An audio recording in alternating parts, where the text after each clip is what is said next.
레위기서 26장 보겠습니다.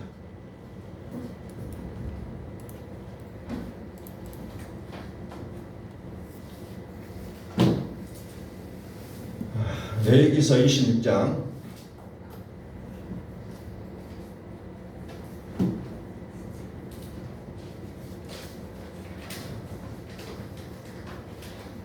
레위기서 26장 전체의 말씀인데 16절부터 20절까지 말씀입니다.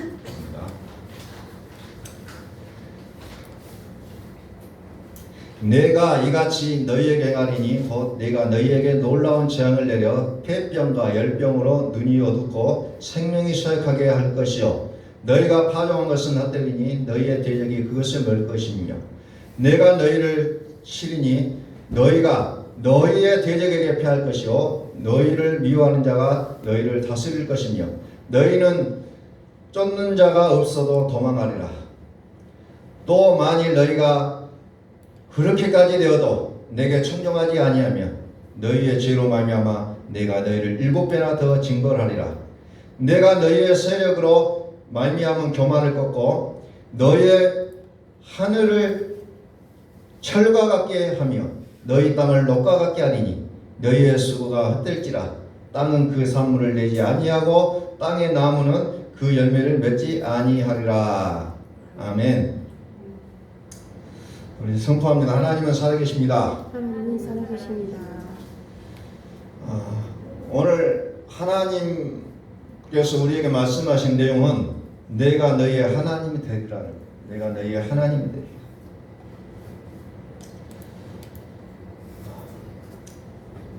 16절부터 좀 살펴봅니다. 16절에서 무엇을 얘기하시냐면 놀라운 재앙을 내리겠다라고 얘기합니다. 놀라운 재앙을 내리겠다.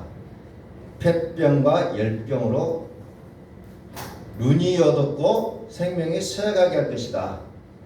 또 파종한 것은 헛되게 될 것이고 또 그것도 내가 손댈 수 있는 것이 아니라 대적이 다 빼앗아가 버린다라는 부분으로 오늘 16절에 말씀이 되어지고 있습니다. 그리고 17절에서는 내가 너희를 치리니 너희가 너희의 대적에게 패할 것이요 너희를 미워하는 자가 너희를 다스릴 것이며 너희는 쫓는 자가 없어도 도망하리라 하는 일마다 안 된다는 거예요. 쫓는 자가 없어 도망다니는 삶 비참해요. 항상 숨어다니고 도망다니고 누가 오면은 혹시 나를 잡으려고 두려워 떨고 도망치고 이런 일들이 벌어진다는 거죠. 또 나는 또 그렇다지만 미워하는 자가 또 잘 되는 꼴을 봐야 되고 이런 모습들이 좀 그려지고 있다는 거죠. 18절을 보면 또 만일 너희가 그렇게까지 되어도 내게 청종하지 아니하면 왜 이런 일들이 벌어졌느냐? 결론적으로 18절에서 내게 청종하지 아니하면 라는 부분으로 우리가 볼 수가 있습니다. 청종하지 않는다. 청종하지 않기 때문에 어떻게 합니까? 7배나 더 징벌하겠다. 7배나 더 징벌하겠다. 요한계시록에 보면 7장을 단계적으로 내리는 모습으로 나오고 있죠.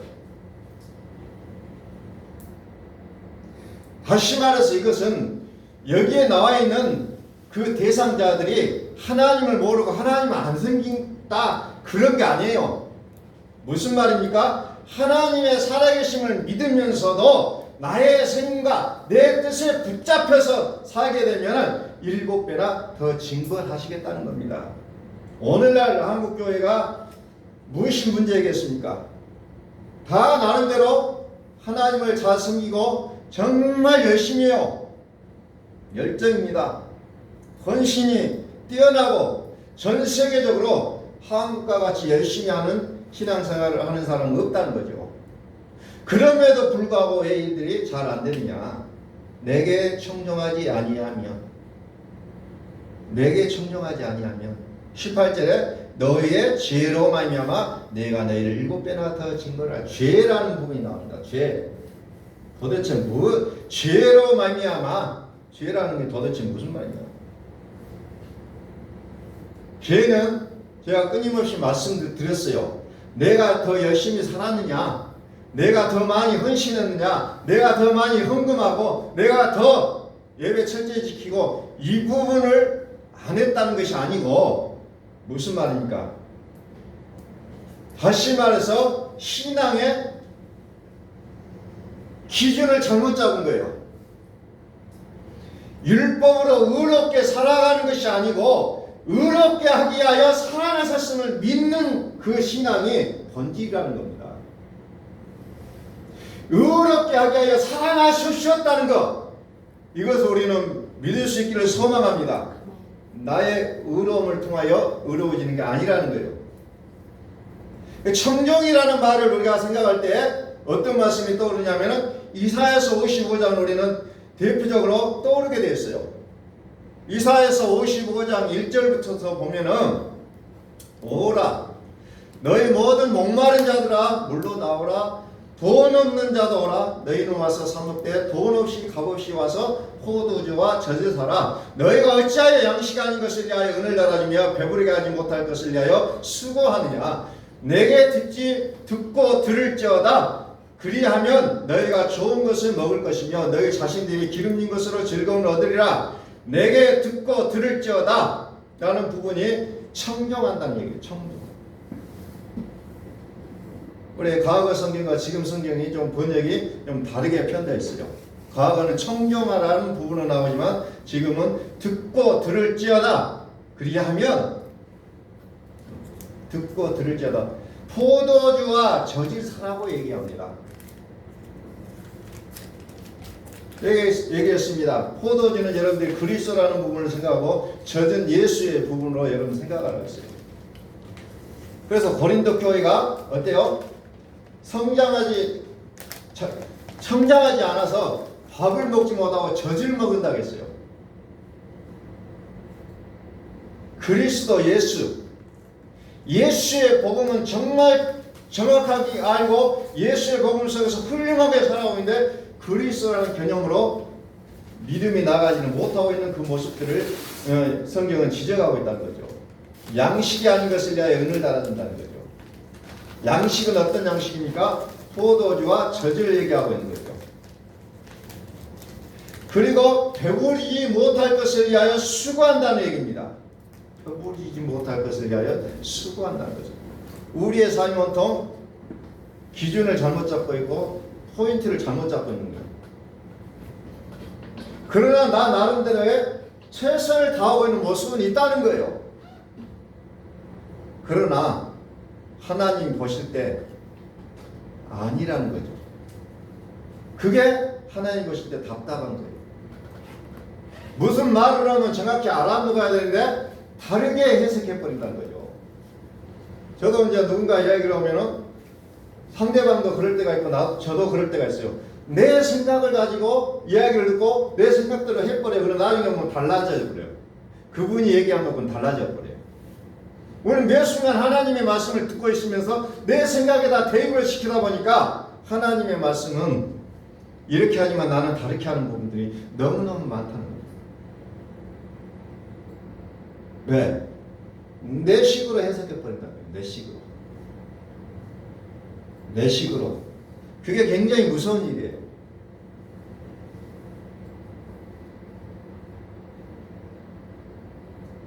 너희는 귀를 기울이고 내게로 나와 들으라 그리하면 너희의 영혼이 살리라. 내가 너희를 위하여 영원한 언약을 맺으리니 곧 다윗의 거룩한 확실한 언약이다. 귀를 기울이고 내게로 나와 들으라. 귀 있는 자는 성령이 하시는 말씀을 들을지어다. 정확하게 하나님께서 말씀하신 것을 자세하게 들어야 된다는 거죠. 그냥 대충 듣고 내 생각으로 오해하지 말라는 거예요.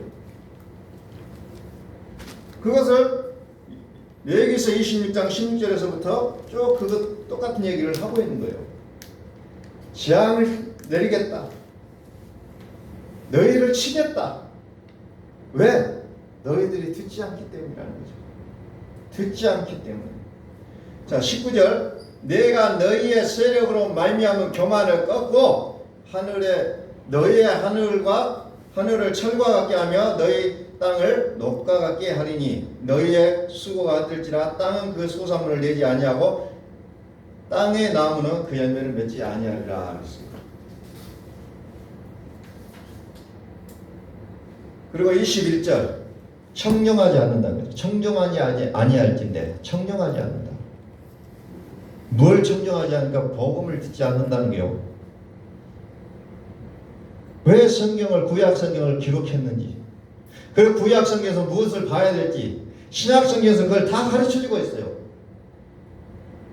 누가복음 24장 44절 예수님께서 모든 선지자와 모든 시편일과 쉽게 얘기하면 구약의 모든 성경은 나에 관하여 기록한 것이라고 말씀하시는데도 불구하고 우리는 다른 것을 여기서 끄집어내고 있다는 거죠. 다른 것을. 분명하게 하나님께서 말씀하신 요지는 이것인데 우리는 구약 성경을 읽으면서 다른 것을 찾아내요.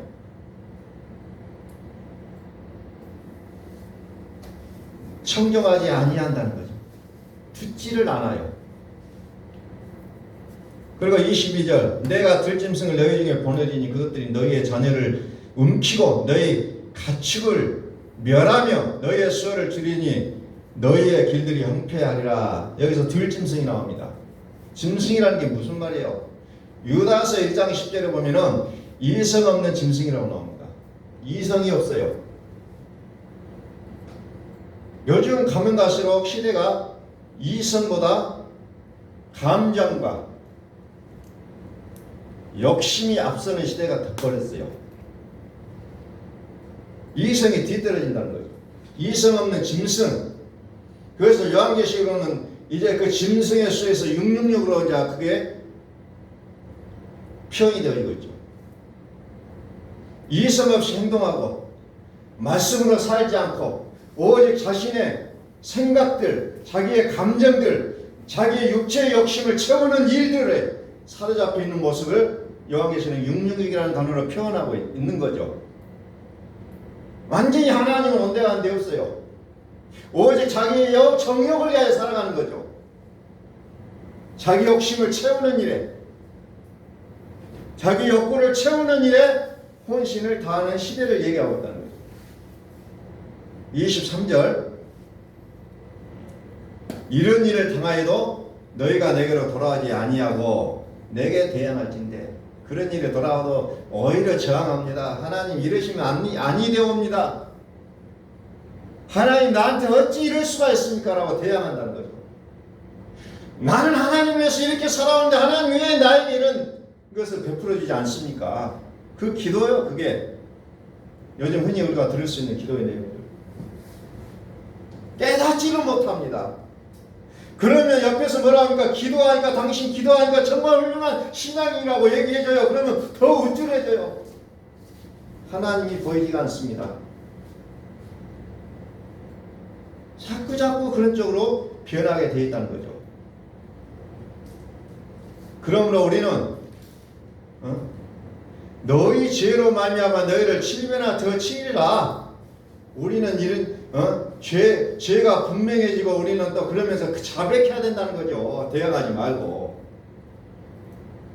하나님을 너무나 잘 믿으려고 합니다. 그런데 그것은 자기의 생각과 자기의 방식으로 섬긴다는 거죠. 그래서 어떻게 합니까? 상황의 논리로 모든 것을 벗어나려고 합니다. 무서워요. 우리는 우리 속에 죄의 악성이 그대로 남아가지고 우리는 늘 상황의 논리로 그것을 펴간다는 거죠. 이래서 이랬습니다. 저래서 저랬습니다. 이럴 수밖에 없었고 이럴 수밖에 없었습니다. 상황의 논리로 우리는 그것들을 대처할 때가 많이 있다는 겁니다. 자, 24절 내가 칼을 너희에게로 가져다가 언약을 어긴 원수를 갚을 것입니다. 너희가 성읍에 모이지라도 너희 중에 연병을 보내고 너희를 대적의 손에 넘길 것입니다. 하나님의 뜻으로 살지 않고 하나님의 말씀으로 살지 않고 자기들의 뜻으로 하나님을 믿으려고 한다는 거죠. 죄는 왜 죄가 됐습니까? 처음에는 그런 죄의 개념도 없었어요. 그런데 사람들이 많이 살아가면서 율법이라고 나와서 그것을 통하여서 이것은 죄다 이것은 죄다라고 정해놓기 시작합니다. 그래서 죄가 나오는 거예요, 사실은. 그래서 율법이 정해놓은 죄인데, 율법은 어떤 역할을 한다고 했어요? 그리스도께로 인도하는 몽학선생, 지금 성경 초등교사라고 나와 있어요. 그러니까 예수께로 인도하면 율법은 끝나는 거예요. 그런데 율법이 놓아지질 않는 거죠. 끊임없이 율법으로 붙잡고 있어요. 자기의 일을 어떻게 합니까? 오버하는 거죠. 그런데 율법이 좋다고 붙어서 사는 사람들이 얼마나 많습니까? 그래서 요한일서 1장 8절에서 9절에 너희 죄를 자백하면 미쁘시고 의로우신 그분이 용서해 주기 때문에 그 무엇을 고백하라냐면 불의에서 깨끗하게 하신다고 약속합니다. 불의라는 게 죄예요.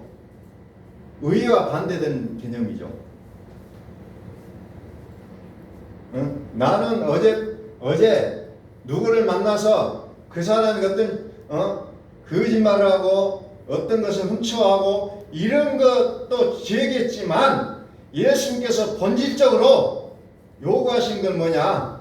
불의를 고백하라는 거예요. 하나님과 상관없는 일들, 하나님과 상관없는 생각들, 이것을 고백하면 용서하시겠고, 그러면서 그 사람의 삶이 바꿔지는 거예요. 그렇지 않으면 우리는 어떻게 합니까? 끊임없이 우리의 삶에 되돌이표를 하고 있다는 거죠. 그게 뭡니까? 저번 시간에 개라는 말을 썼죠. 토해낸 것을 또 먹는 거죠. 자기가 토한 것을 더럽지만은 더러운지도 모르고 또 먹어요. 그 토해낸 것을.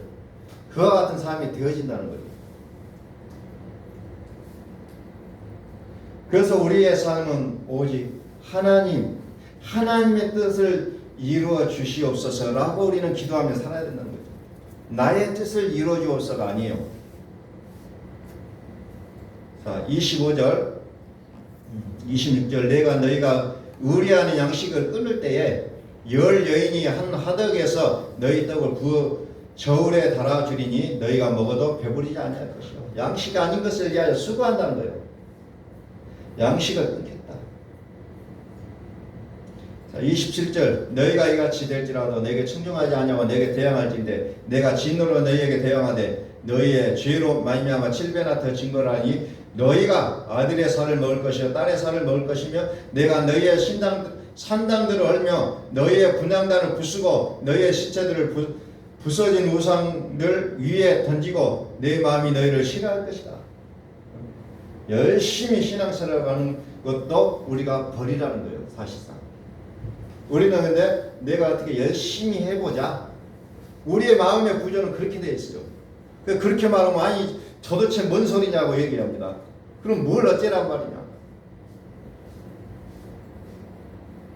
자, 31절 내가 너희의 성읍을 황폐하게 하고 너희의 성소들을 향락하게 할 것이며 너희의 향기로운 냄새를 내가 흠양하지 아니하고 그 땅을 황무하게 하리니 거기 저주하는 너희 원수들이 그것으로 말미암아 놀랄 것이며 그 땅을 내가 너희를 여러 민족 중에 흩을 것이요 내가 칼을 빼어 너희를 따르게 하리니 너희의 땅이 황무하며 너희의 성읍이 황폐하리라. 너희의 성읍이 나옵니다. 너희의 땅이 나옵니다. 스가랴서 8장 2절에 보면은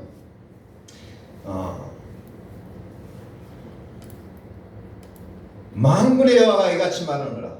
내가 시온을 위하여 크게 질투하며 그를 위하여 크게 분노함을 질투하라. 시온을 위하여 크게 질투하며 여호와가 이같이 말하는 내가 시온에 돌아와 예루살렘 가운데 거하리니 예루살렘은 진리의 성읍이라 일컫겠고 만군의 여호와의 사는 성산이라고 일컫게 되리라. 자, 여기에서 너희의 성읍하고 대조적인 말이 진리의 성읍이라는 말이 나와요. 대조적입니다. 다른 반대적인 개념들이에요. 자, 시온은 우리는 성경에서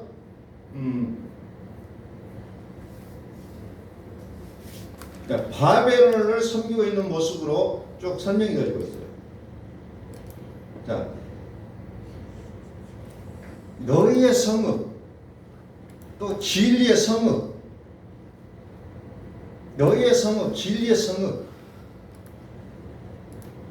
우리는 이 부분들을 우리가 성경을 뜯들어 볼 때 단어적인 해석보다 좀 그것을 초월해서 해석하는 부분들이 많이 필요해요. 사실상 단어에 묶여버릴 때도 있고 또 단어적으로 해석해버릴 때가 너무 많다는 거죠. 그래서 성경은 때로는 좀 그것을 초월해서 해석하는 부분들이 많이 나오고 있다는 거죠. 그래서 예수님은 끊임없이 비유적인 표현들을 많이 사용하시는 겁니다. 자, 그리스도가 너희 마음에 계시게 하옵시고, 자, 예루살렘은 진리의 성읍이다. 그러나 너희의 성읍은 황폐되었다. 라는 부분으로 좀 상대적인 개념으로 좀 기록되고 있어요. 이 말은 무슨 말이냐면은 지금 잘 되느냐 안 되느냐 여기에 우리의 생각을 맞추는 것이 아니라 지금 우리가 살아가고 있는 모습이 우리가 살아가는 그 모든 주권이 어디에다가 두고 있냐요. 하나님이 나의 생명의 주권이고 나의 삶의 주권이냐 아니면 나의 감정과 나의 생각을 주권을 가지고 살아가느냐 이것을 얘기하고 있다는 거죠. 그래서 레위기서 26장에 너희의 성읍으로 말미암아 너희의 성읍이 황폐하게 되리라고 얘기합니다. 너희의 성읍이 황폐하게 되리라.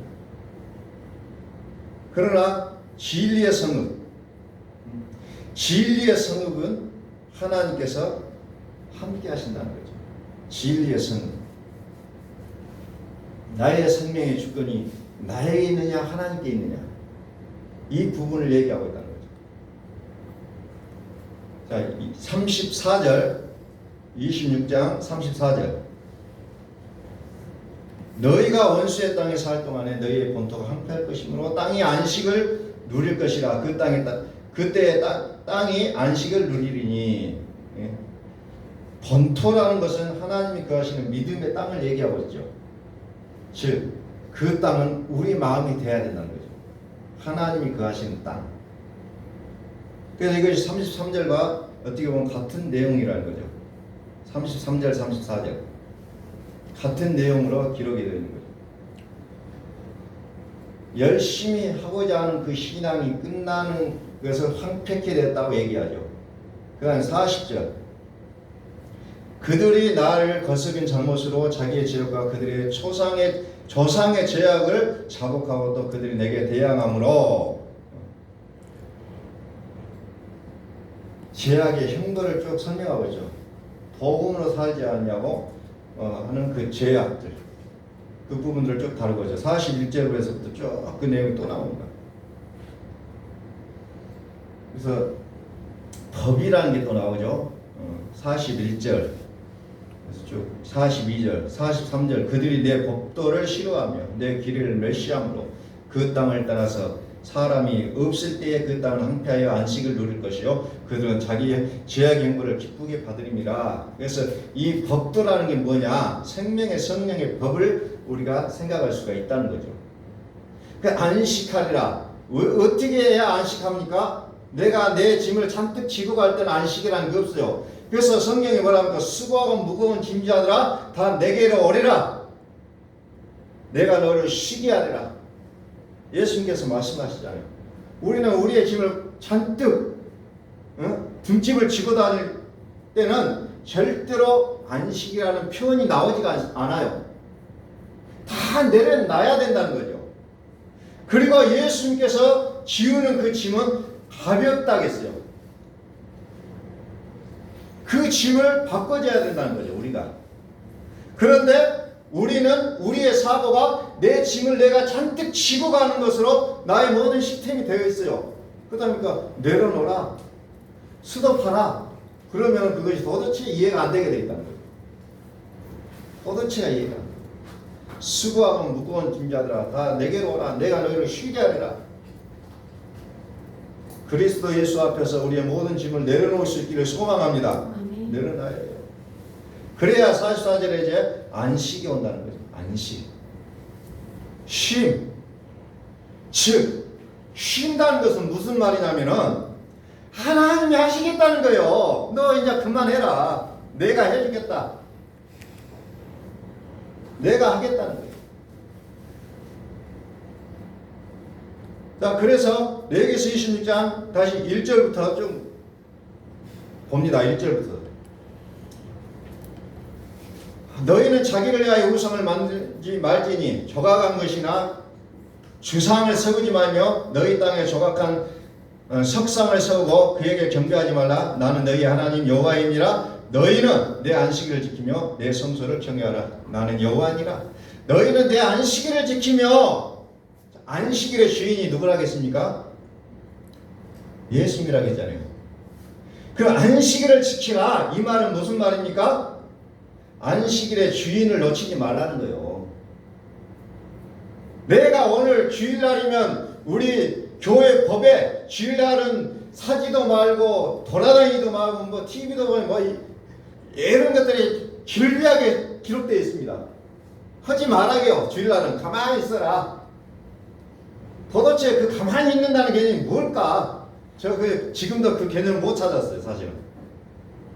그런데 그것을 그 법으로 이렇게 하고 기정해 놓은 것보다 더 중요한 것은 안식일의 주인이신 그분을 놓치지 마는 게 더 중요하다는 거예요.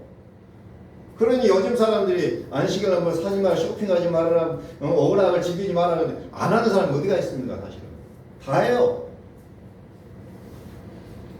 그 문자적으로 그것을 들어가서 설명해 놓으면 그 법을 다 어기는 거예요. 그런데 주일을 통하여서 우리는 무엇을 됩니까? 안식일의 주인을 놓치지 않는 훈련을 하는 거예요, 사실상. 그래서 이제 2절부터 이제 3절 쭉 나오면서 뭐가 강조되냐면은 성소를 경외하라. 이 부분도 어떤 그 구약 성경에 나온 성소 그 건물을 딱 떠오르는데, 사실은 요한계시록의 성소가 뭐라 합니까? 전능하신 이와 및 어린 양이라고 나오잖아요. 그걸로 기억하라는 거. 성소를 지키라는 말은 성소를 지키라, 여호와를 경외하라는 그 말하고 똑같은 얘기입니다. 그러면서 3절 4절 쭉 이 26장에 보면은 뭐가 나오면 내가 너희에게 내가 그 땅에 평화를 줄 것이요 내가 쭉 나옵니다. 내가 너희를 돌보아 내가 내 성막을 너희 중에 세우리니 나는 너희 중에 행하여 나는 너희를 애굽 땅에서 인도해내어 내가 쭉 나오고 있다는 거죠. 길에도 내 길에 무슨 말이에요? 하나님이 하겠다는 거예요. 온통 하나님의 언약을 세우시되 나를 붙잡고 하나님 언약은 세우셔요. 근데 나보고 그것을 지키라는 것이 아니라 내가 하겠다는 것이 하나님의 약속이라는 거죠. 내가 하겠다. 내가 하겠다는 거예요. 다시 말해서 오늘 우리는 하나님의 주권이 있는 믿음이 회복되어야 된다는 겁니다. 이 시대에는 하나님의 주권이 있는 믿음, 하나님 그것을 우리에게 원하고 계신다는 거죠. 하나님의 주권. 순간순간마다 상황이 벌어질 때마다 내가 생각해놓고 내가 깨를 써내고 내가 어떻게 해야 된다 그 개념으로 나가신 것이 아니라 하나님, 이럴 때는 하나님이 어떻게 하시기를 원하신가요? 하나님의 주권을 찾아내라는 거예요. 그것이 오늘 이 시대에 하나님께서 우리에게 원하시는 모습이라는 겁니다. 너희의 성읍을 쌓을 것이냐, 진리의 성읍을 쌓을 것이냐. 내가 하겠다고 하나님 말씀하신 거예요. 다시 말해서 내가 너희 하나님이 되리라. 너희는 가만히 서서 내가 하나님됨을 알지어다. 내가 너희가 하나님됨을 보여줄 것이다. 근데 우리는 내가 하나님을 내가 증명하려고 애를 쓴다는 거죠. 내가 증명했는데 나는 하나님을 기필코 증명해 내고야 말겠다는 각오를 하고 살아가는 것 같아요. 하나님은 여기서 우리에게 요구하는 것은 내 말을 청정하지 않았다. 그것을 지적하는 거죠.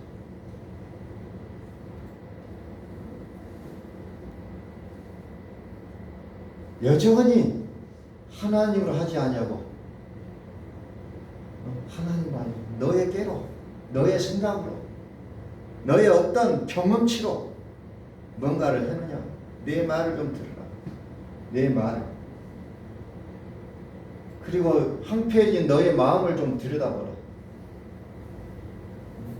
우리의 마음에 새겨진 율법대로 행하는 것이 아니고 내 마음의 감정이 주인이 되고 환경이나 어떤 일반 계시를 가지고 나의 모든 것들을 통제해 버리려고 하는 것이 아니라 하나님으로 살 것을 명하고 계신다. 요한일서 3장 1절 펴입니다. 요한일서 3장 1절. 요일 3장 1절. 보라, 아버지께서 어떠한 사랑을 우리에게 베푸사 하나님의 자녀라 일컬음을 받게 하셨는가. 우리가 그러하도다. 그러므로 세상이 우리를 알지 못하면 그를 알지 못함이라. 세상도 피조물이에요. 세상도 피조물인데 우리는 하나님보다 피조물을 더 크게 여긴다는 거죠. 그래서 어떻게 합니까? 세상이 우리를 알지 못한다는 거죠. 왜? 우리가 하나님을 잘 모르니까. 우리가 하나님을 모르는데 세상이 어떻게 우리를 알아줍니까? 자꾸 핍박하고 평가하고 눈물 나게 하는 거죠. 왜? 내가 하나님을 모르니까.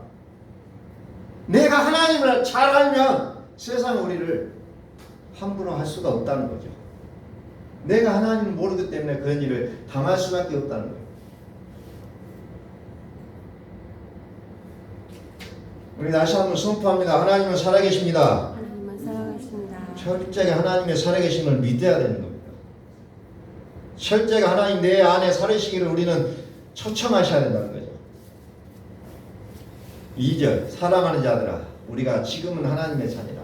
장래에 어떻게 될지는 아직 나타나지 아니하였으나 그가 나타나시면 우리가 그와 같은 줄을 아는 것은 그의 참모습 그대로 볼 것이기 때문이다. 나타나시면 자 뭐가 나타나냐면 골로새 3장에 보니까 너희가 죽었고 너희 생명이 그리스도와 함께 하나님 안에 감춰졌습니다. 감춰놨다는 거예요. 우리의 생명이신 그리스도께서 나타나실 때에 너희도 그와 함께 영광중에 나타낸다. 우리의 생명은 오직 그리스도라고 하겠죠. 그리스도 안에 생명이 있다 하겠죠. 그리스도 안에 생명이 있다. 그래서 그리스도는 우리 마음속에 일어나는 사건으로 이렇게 기록이 되어져 있다는 거죠. 그래서 그리스도의 주권은 생명이 있다는 거죠. 그러나 사탄의 주권은 사망이 있는 거죠. 그래서 우리가 그 사탄 아래 들어가서 할 때는 항상 근심, 걱정, 염려 이거의 통치를 받게 되어 있다는 거죠. 생명 단계로서 우리가 살아가는 모습이 어디에서 표현되어지냐면 우리의 말을 통해서 나온다는 거죠. 자, 17절 골로새 3장 17절 또 무엇을 하든지 말에나 일에나 다 주 예수의 이름으로 하고 그를 힘입어 하나님 아버지께 감사하라. 우리의 믿음은 말 속에서 나타나고 있다는 거죠. 말. 그래서 말을 잘 하라고 하는 거죠. 세상에서 성공하는 그 원동력도 어디에서 나오냐? 성공하는 사람들은 말 들어보니까 말을 잘하라게 말. 아이고, 안 된다. 나는 이러다가 쫄딱 망하겠다. 이 말을 하지 말고 나는 어떤 것에 대해서 확실한 믿음을 가지고 말을 하라는 거예요. 지금은 아닐지라도. 말을 잘하는 사람이 성공하게 돼 있다. 세상의 성공의 법칙에도 그게 나온다는 거죠. 그래서 그것을 얼마만큼 간절하느냐에 따라 성공의 그 높이가 달라진다고 표현하고 있더라고요.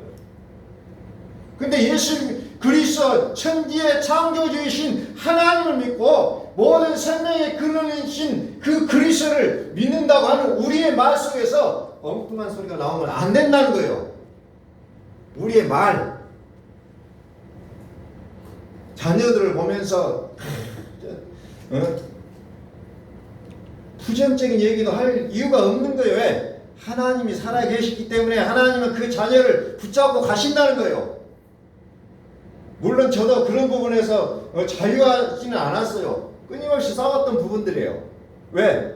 순간순간 볼 때마다 우리의 감정이 우리를 지배해버리기 때문에, 우리의 생각이 지배하기 때문에 그 쉬운 일도 아니라는 거죠. 그러나 생명 되신 그리스도를 내 안에 품고 살 때는 우리의 말이 벌써 창조적인 말이 나오기 시작한다는 거죠. 믿음의 말이 나온다는 거죠. 그래서 그 말이 달라질 수밖에 없다는 거죠. 그게 복음을 가진 자의 몫이라는 겁니다. 말이 달라집니다. 요한일서 3장 2절 사랑하는 자들아, 우리가 지금 하나님의 자녀라, 주를 향하여 소망을 가진마다 그의 깨끗하심과 같이 자기를 깨끗하게 하느니라. 깨끗하게 한다.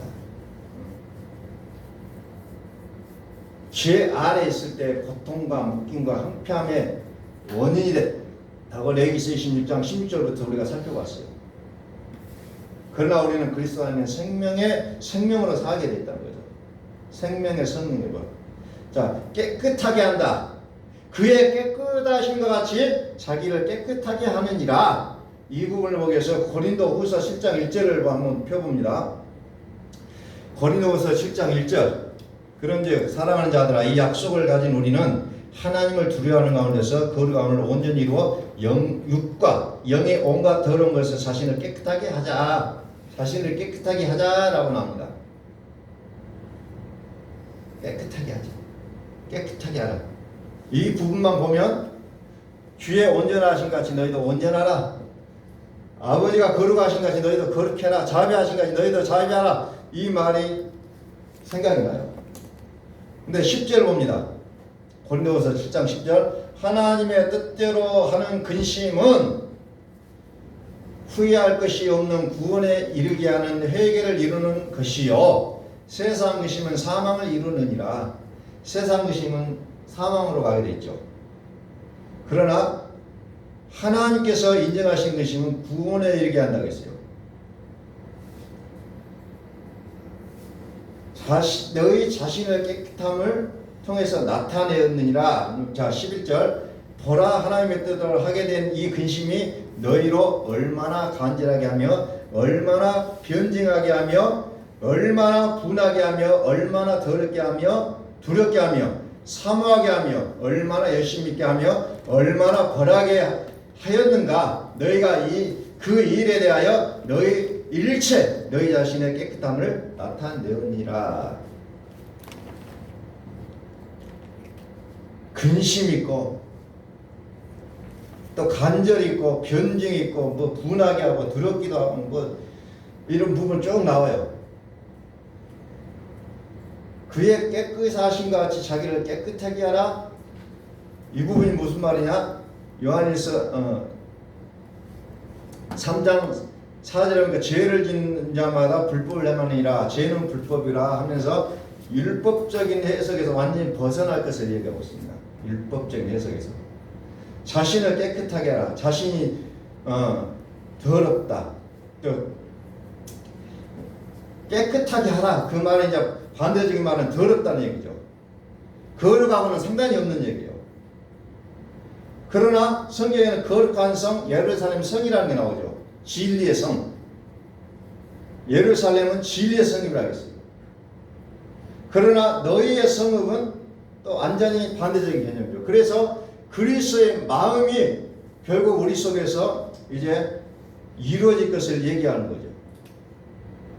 바벨론 성은 우리가 성경에 보면 각종 더러운 영이 모이는 곳이라고 했어요. 다시 말해 율법은 깨끗하게 하지 못한다고 얘기했습니다. 그런데 우리는 율법으로 깨끗해지려고 온갖 노력을 다 할 때가 있다는 거예요. 자, 잠언서 골로새서에 보니까 지혜는 생명나무라. 지혜를 가진 자는 생명나무라. 그런데 지혜는 또 그리스도라 이렇게 얘기합니다. 즉 생명은 그리스도라고 얘기하고 있는 거죠. 그래서 우리는 그리스도를 붙잡는 삶이 되어질 때 우리 삶이 이제 의롭게 하게 하여 살아나셨느니라. 이 부분을 믿으시라는 겁니다. 창세기 17장에다 보면은 하나님과 아브라함이 언약을 맺는 장면이 나옵니다. 근데 거기에도 너는 내 앞에서 행하여 완전하라. 1절에서 그렇게 딱 했는데 어떻게 우리가 안전해질 수 있는가? 라는 부분을 우리가 생각해 보게 되는데 2절부터는 뭐냐? 하나님이 내가 하겠다라고 선언합니다. 계속해서 전체적으로 언약을 세우는데 내가 하겠다, 내가 지키겠다, 내가 지키겠다, 내가 언약을 세우는 것은 쌍방해야 될 것인데 하나님 일반적으로 내가 다 지키겠다고 얘기합니다. 내가 다 지키겠다. 오늘 하나님이 다 하시겠다는 이 약속을 우리는 받을 수 있기를 소망합니다. 하나님이 다 해주시겠다는 거예요. 내가 하겠다. 응? 그런데 레위기서 26장에는 청종하지 않았다는 겁니다. 청종하지 않았다. 하나님 지금도 말씀 내가 하겠다. 너는 내 것이다. 어떤 상황, 어떤 환경이 일지라도 두려워하지 말고 하나님으로 반응하라는 거죠. 여전히 하나님은 내가 하겠다는 거예요. 지금도 그게 복음이잖아요. 하나님 주권의 믿음, 그것은 내 마음으로 무릎을 꿇고 영으로 만나자는 거예요. 하나님을 무릎을 꿇어야 되는 거죠. 내 안에 하나님이 살아계심을 우리는 다시 한번 확인하시기 바랍니다. 그래서 창세기 17장 4절에 그 언약을 세우면서 하나님이 아브라함을 향해서 너는 열국의 아비가 될 것이다 그랬어요. 이건 아브라함에게 약속하신 거거든요. 그럼 다음은 무슨 상관이냐? 히브리서 11장 39절에 보니까 믿음의 사건들을 믿음의 그 선진들이 쭉 11장에 보면 나와요. 구약의 유명한 선수들은 거기에 다 기록되어 있죠. 그런데 약속을 받지 않았다 라고 표현합니다. 그리고 우리는 약속을 받은 자라고 얘기합니다. 완전히 달라요. 약속, 하나님이 약속하신 거죠. 내가 너희의 하나님이 되겠다.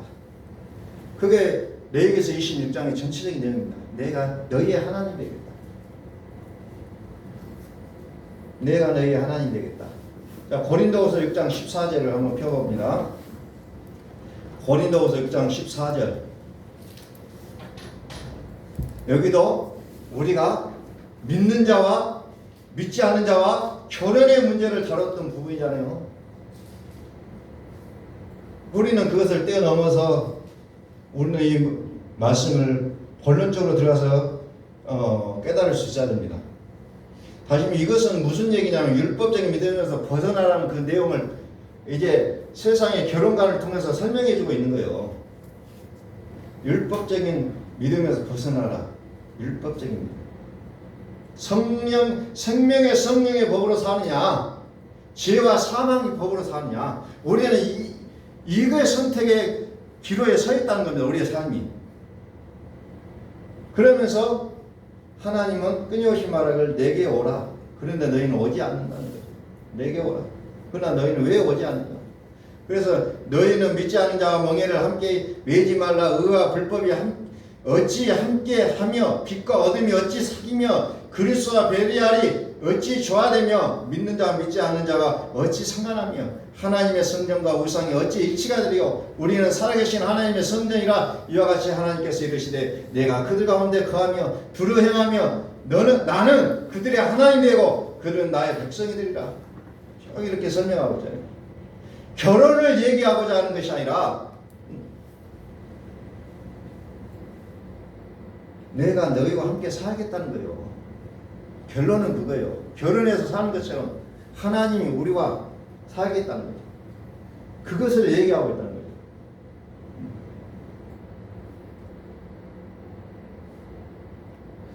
오늘 우리는 육신의 눈이 밝아져가지고 하나님같이 되어서 우리는 스스로 판단하고 정지하고 평가하며 살아가는 그런 모습이 아담과 하와의 모습이 아니라 우리의 모습으로 지금 자리 잡고 있다는 거죠. 육신의 눈이 밝아져서 온통 모든 것을 정지하고 평가하고 판단하는 이 모습. 내 스스로 살아왔었던 것을 이 시간에 우리가 멈추고 하나님으로 사시기를 우리는 마음속에 소망하셔야 된다는 거죠. 그러므로 너희는 그들 중에 나와서 따로 있고 부정한 것을 만나지 말라. 내가 너희를 영접하여 너희에게 아버지가 되고 너희는 내게 자녀가 되리라. 전능하신 주의 말씀이라 하시느니라.